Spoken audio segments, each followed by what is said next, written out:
ஆண்டவர் ரட்சகருமாக இயேசு கிறிஸ்துவின் நாமத்திலே உங்களை வாழ்த்துகிறேன். சந்தோஷமா இருக்கிறீங்களா? நம்ம ஆராதிக்கிற தேவன் உங்க கூட என் கூட இருக்கிறார். ஆமேன்னு சொல்லுங்களேன். சரி, இன்னைக்கு ஆண்டவர் தன்னுடைய வார்த்தையின் மூலமாய் ஒவ்வொரு நாள் நம்ம கிட்ட பேசுறாருல்ல, இன்னைக்கு பேச போறாரு. கேட்போமா? யோவான் 4ஆம் அதிகாரம் 50ஆம் வசனத்தை வாசித்து ஜெபிக்கலாம். இயேசு அவனை நோக்கி, நீ போகலாம், உன் குமாரன் பிழைத்திருக்கிறான் என்றார். அந்த மனுஷன் இயேசு சொன்ன வார்த்தையை நம்பி போனான். இன்னைக்கு கர்த்தர் எதை கொண்டு நம்மோடு பேச போறாருன்னா, இயேசு சொன்ன வார்த்தையை நம்பி அந்த மனிதன் போனான். நீங்களும் நானும் எதை நம்பி ஓடுகிறோம்? இன்றைக்கு அநேகர் வாழ்க்கையிலே தேவன் அற்புதங்களை செய்ய முடியாமல், அநேகருடைய ஜெபங்களுக்கு பதில் கொடுக்க முடியாமல் தடுக்கிற ஒரு காரியம் என்னன்னா, வார்த்தையின் மீது நாம் நம்பிக்கை வைக்காமல் அல்லது தேவனுடைய வார்த்தையை விசுவாசிக்க தடுமாறும் பொழுது நம்முடைய அற்புதங்கள் தாமதமாகிறது அல்லது தடைப்படுகிறது. இந்த வார்த்தையை கேட்கிற தேவ பிள்ளையே, இயேசு சொன்ன அந்த வார்த்தையை நம்பி அவன் போனான். உனக்கு ஒரு அற்புதம் நடந்துடுச்சு, நீ போகலாம் சொன்ன உடனே ஒரு சந்தேகமும் இல்லாமல் பெற்றுக்கொண்ட நிச்சயத்தோடு கூட அந்த வார்த்தையை மட்டும் நம்பி அவன் போனான்.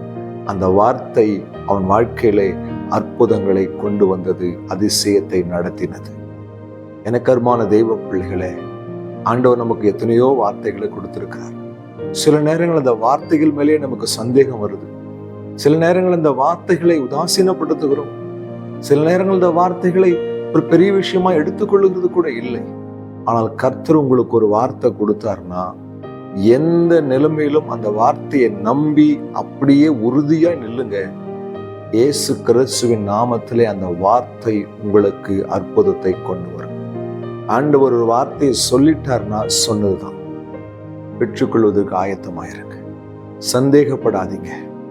இந்த வார்த்தையை விசுவாசித்து உறுதியாய் நில்லுங்க. வார்த்தை உங்களுக்கு அற்புதத்தை கொண்டு வரும். இங்க வாசித்தோம் இல்லையா? இயேசு சொன்ன வார்த்தையை நம்பி போனா அவன் போவதற்குள்ளாய் அங்க அற்புதம் முடிந்து விட்டது. அவனுக்கு ஒரு ஆச்சரியம் காத்திருந்தது. வார்த்தையை நம்பினான், வாழ்க்கையை பெற்றுக்கொண்டான், அற்புதத்தை ருசி பார்த்தான். உங்களுக்கும் எனக்கும் கர்த்தர் கொடுத்த வார்த்தையின் மேல அந்த நம்பிக்கையோடு நில்லுங்க. இன்றைக்கு ஆண்டவர் உங்களுக்கு ஒரு அற்புதத்தை செய்ய போகிறார். பெற்றுக்கொள்வோமா? கண்களை மூடி அன்பும் இரக்கமும் நிறைந்த ஆண்டவரே, நீர் சொன்ன வார்த்தையை நம்பி போன அந்த மனிதன் வாழ்க்கையில அற்புதங்களை நிறைவேற்றினீரே. எத்தனையோ தெய்வ பிள்ளைகளுடைய வார்த்தைகளை நம்பி பல மாதங்களாய் வருஷங்களாய் காத்து கிடக்கிறார்கள். அப்பா, கருணை கூர்ந்து அற்புதம் செய்யும். உடைய வார்த்தையை நிறைவேற்றி அவர்களை ஆசீர்வதியும். இயேசு கிறிஸ்துவின் நாமத்தில் பிதாவே, ஆமென். ஹல்லேலூயா. God bless you.